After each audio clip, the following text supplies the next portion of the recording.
A ver, la Comisión Interamericana de Derechos Humanos, cuando hace el diagnóstico y dice que hay terrorismo de Estado, no es una cosa liviana. Las últimas expresiones de Diosdado Cabello días pasados, cuando hizo una avanzada media prepotente y luego se tiene que retractar porque de adentro le pegan un tirón de orejas y lo ubican como diciendo tranquiliza esto porque estás pasado de aceleración y nos vas a complicar la vida con Estados Unidos. Todo esto está pasando en este momento. La pregunta técnica es, ¿los organismos multilaterales van a seguir vegetando en la nada? Me da mucha pena lo que pasó con el secretario general de la OEA, el señor Randim. No tuvo nada para decir en torno al tema de fondo de Venezuela. Nada, no tiene una mirada aguda en torno al tema o queda rehén de posiciones que uno ni siquiera entiende cuáles son. Cuando usted es secretario general de una organización, como bien decía José Luis con precisión, sos representante de todos los países. Bueno, tenés que pensar en el colectivo de todos los países. Y Venezuela es imprescindible, la recuperación democrática, por Venezuela, por los venezolanos que están adentro, los que están afuera, y por el resto del continente. Porque ya lo sabemos de memoria, este tipo de procesos autocráticos, tiránicos, despóticos, si se instalan y logran el enclave, se eternizan. Llevamos 66 años, Patricia, con 2 dictadores y un testaferro en Cuba. Ya está bien, la lección la tenemos aprendida, está sobrada la lección. O sea que hay que aplicar todos los mecanismos de presión, de sanciones, todo lo que se pueda. Llego hasta allí, no voy más porque soy un demócrata, pero todo lo que esté a nuestro alcance para tratar de alguna manera perforar la dictadura venezolana y que el pueblo de Venezuela recupere la condición que ya se la dieron el año pasado, sino antes, a las autoridades legítimas que son electas. Clarísimo, clarísimo. Y ignorar lo de Venezuela es una realidad tan grande como un elefante en un bazar. Exacto, o sea, que no es solamente hablar de la relevancia del organismo, es obviamente poner sobre la mesa un tema no solamente de carácter latinoamericano, de carácter mundial que se ignoró olímpicamente, como usted muy bien lo acaba de decir. José Luis, antes de pasar al tema de Venezuela, de la presión, de las sanciones, de las reformas, de lo que puede pasar para que el organismo, que finalmente es el organismo que representa a todo el hemisferio, no hay otro, ¿no? Antes de hablar de eso, ¿qué pasa si Estados Unidos abandona la OEA? Que es una posibilidad. Perdóname, hago 2 comentarios breves para reaccionar también un poco a lo que decía el embajador Abdala y vamos inmediatamente a esa posibilidad que se ha mencionado con respecto a un eventual abandono por parte de Estados Unidos de la OEA. Mira, hay una frase famosa que dice que la regla de oro es que quien tiene el oro pone las reglas. Y en ese sentido, como decía el embajador Abdala, yo también tiendo a ser muy optimista por principio, pero alguien me dijo una vez algo que me desarmó. Me dijo, ¿qué es un pesimista? Un pesimista es un optimista bien informado. Entonces, desde ahí trato de ver un poco las cosas con algo de pesimismo, pero también esperando, como el embajador Abdala, que las cosas puedan funcionar. Y en ese sentido, quería decirte algo que tiene que ver con Venezuela, pero que tiene que ver con otros países. Y está bien que Estados Unidos exprese lo que siente sobre el tema de los estándares democráticos y el irrespeto por los derechos humanos en Venezuela. Pero ojalá por coherencia hiciera lo mismo con todos los países de la región. Pero, por ejemplo, con un país como El Salvador no hace lo mismo. Y es un país donde están pasando cosas también muy complicadas en materia de democracia y en materia de derechos humanos.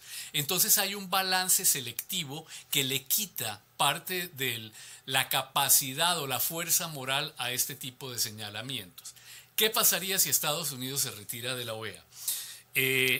Muchas cosas complejísimas. Por un lado, tendría que retirarse la sede, para comenzar por un mero tema meramente procedimental, desde Washington, y podría ir a algún otro lugar, pero sobre todo estaría causando un daño muy grande al organismo multilateral más importante de la región y además que hace parte de la organización más antigua del mundo, la Unión de Naciones Panamericanas, comenzó funciones en 1889-1890, antes de la Liga de las Naciones, antes de cualquier tipo de organismo multilateral. Es decir, estaríamos hablando de algo muy importante.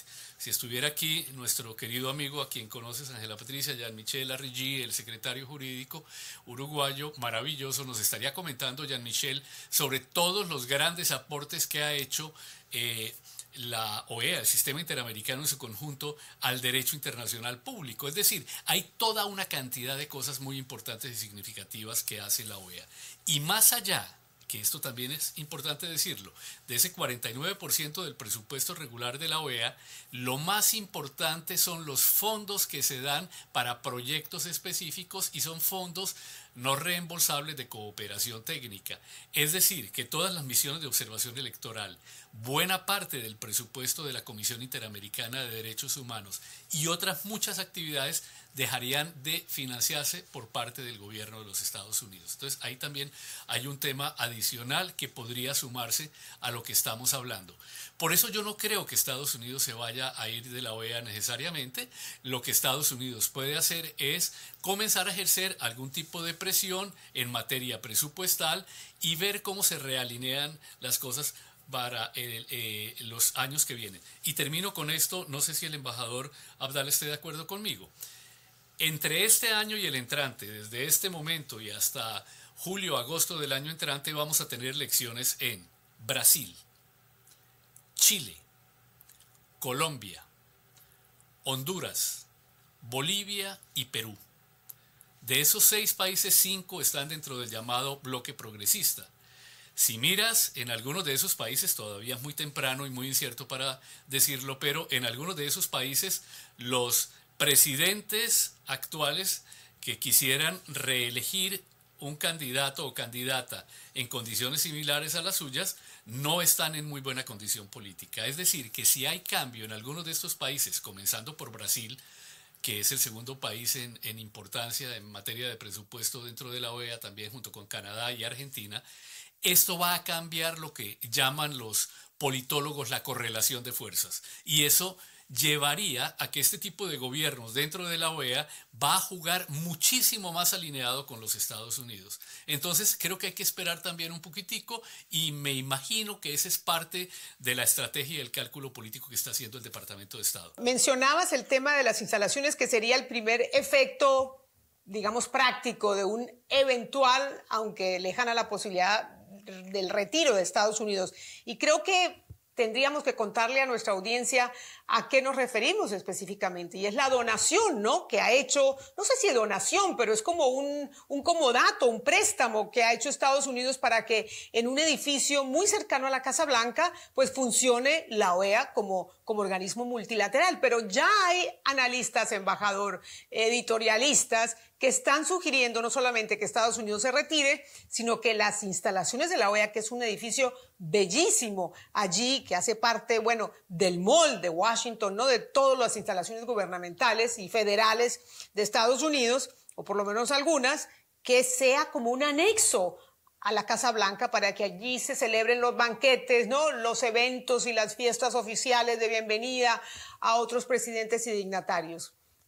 O sea que ya hay presión incluso en la opinión pública para que Estados Unidos se mueva en esa dirección. ¿Qué dice usted? No, yo sigo creyendo que el espacio de la OEA como ámbito multilateral le es sumamente funcional a Estados Unidos. Básicamente porque Estados Unidos lo que ha advertido, vamos a ser crudos y pragmáticos. Estados Unidos lo que ha advertido de la administración Trump en adelante es que el efecto transaccional funciona. Y Trump es un tipo que en eso juega a cartas limpias, imprevisible, impredecible, difícil de saber cuáles son los movimientos. Pero al final de la película lo que quiere es un territorio más o menos de afinidades. Te lo confieso. No creo que la mirada de Trump en torno a Venezuela, Cuba o Nicaragua sea distinta a la que tengo yo. Y probablemente la mirada del presidente Trump en torno a las dimensiones humanistas, liberales, no sean las mismas que tengo yo. Pero en este caso coincide. Entonces yo creo que es mucho más negocio, comillas, con respeto digo la expresión, para Estados Unidos mantener este ámbito y tratar de ejercer, había una expresión en Uruguay que se llamaba la influencia directriz, cierta influencia directriz que no la ha ejercido. Ahí hay una cierta inoperancia de Estados Unidos con algunos países donde podría tener un grado de diálogo amistoso. A ver, la OEA son 33, 34 países, son 14 países del Caribe. Entre los 14 países del Caribe nos juntás más de 18, 20, 22 millones de personas. Si sacás a Haití nos juntás 11. Repito, sacás a Haití son 11 millones de personas. A ver, cualquier otro país tiene una densidad demográfica mucho mayor. Una capital tiene más habitantes que eso. Por supuesto, por supuesto. O sea, digo, Guatemala tiene 19 millones de personas. Digo, quiere decir que Estados Unidos tiene que volver a trabajar, a sudar, a ejercer una diplomacia hiperactiva. No digo transaccional, pero es un poco el término que la politología le ha dado a la mecánica que utiliza Trump. Esto no es el do ut des del derecho romano, te doy para que me des. Pero sí es cierto que se necesitan intercambios, conversaciones. Bueno, yo le tengo confianza al Departamento de Estado. O sea, yo creo que Rubio entiende perfectamente el juego en el que se está en materia de política internacional y creo que Rubio no va a abandonar el tema de Venezuela porque los tweets de Rubio, las expresiones de Rubio, lo conocemos en el Parlamento a Rubio cuando venía de donde venía y la narrativa de él está influyendo. O sea, y todos sabemos que lo de Venezuela excede estrictamente lo interno y se ha transformado en un tema de seguridad regional.